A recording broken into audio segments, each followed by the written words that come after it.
Pada tanggal 5 Maret 1909, Sultan Syahrir lahir di Padang Panjang, Sumatera. Dari pasangan Muhammad Rasad, gelar Maharaja Sultan bin Sultan Leman, gelar Sultan Palindih dan Putih Siti Rabiah, yang sama-sama berasal dari Koto Gadang, Agam, Sumatera Barat. Sultan Syahrir memiliki seorang saudara perempuan bernama Rohana Kudus. Sultan Syahrir memulai pendidikan di ELS, Europostelager School, atau Sekolah Menengah Dasar.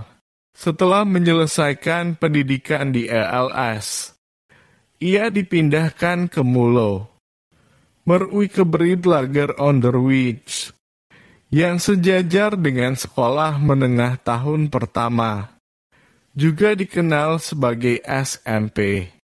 Tamat dari Mulo pada tahun 1926, kemudian pindah ke Bandung dan bersekolah di AMS, Algemene Middelbare School. Tamat dari AMS, ia kemudian berangkat ke Belgia dan melanjutkan misinya di sana. Kemudian, ia memasuki sekolah hukum di Universitas Amsterdam. Saya bekerja di Sekretariat Federasi Buruh Transportasi Internasional di Belanda. Syahrir memiliki hubungan baik dengan Salomon Tas, Ketua Klub Perempuan Sosial Demokrat, dan Maria Ducatau, wanita yang dinikahinya pada tahun 1932. Sultan Syahrir adalah anggota Perhimpunan Indonesia PI yang didirikan Muhammad Hatta. Hatta menyarankan Syahrir untuk tinggal lebih lama di Indonesia pada tahun 1931 untuk memajukan Pendidikan Nasional Indonesia atau PNI baru. Pada masa pendudukan Jepang, Sultan Syahrir membangun jaringan untuk merayakan kemerdekaannya sendiri secara terpisah dari Jepang, dalam rangka memperingati kemerdekaan Indonesia. Presiden Soekarno mengangkat Sultan Syahrir sebagai Perdana Menteri pertama Republik Indonesia dari tanggal 14 November 1945 sampai dengan 20 Juni 1947 pada tahun 1948. Syahrir mendirikan Partai Sosialis Indonesia yang menganut paham sosialis dan berpandangan kuat.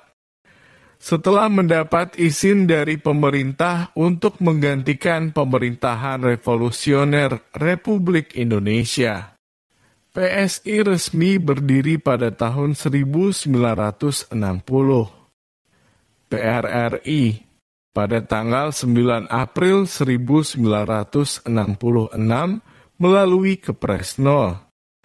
76 tahun 1966, Sultan Syahrir secara resmi diakui sebagai anggota terkemuka DPR RI.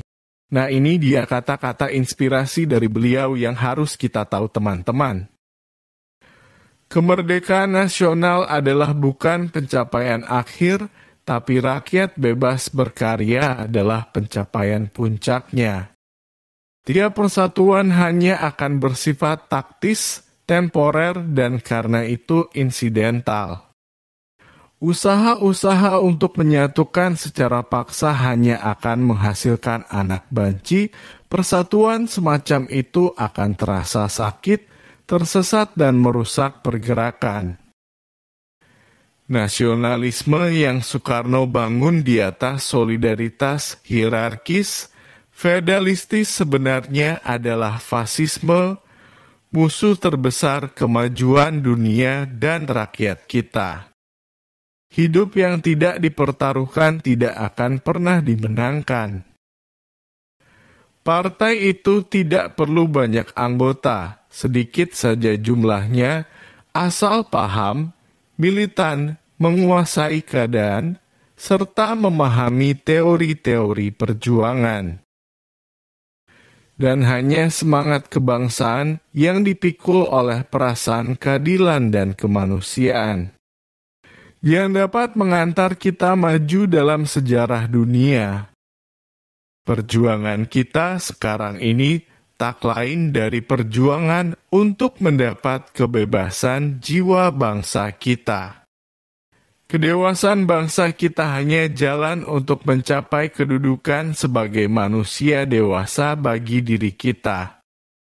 Niteste itu kebudayaan, niteste itu seni, niteste itu genius.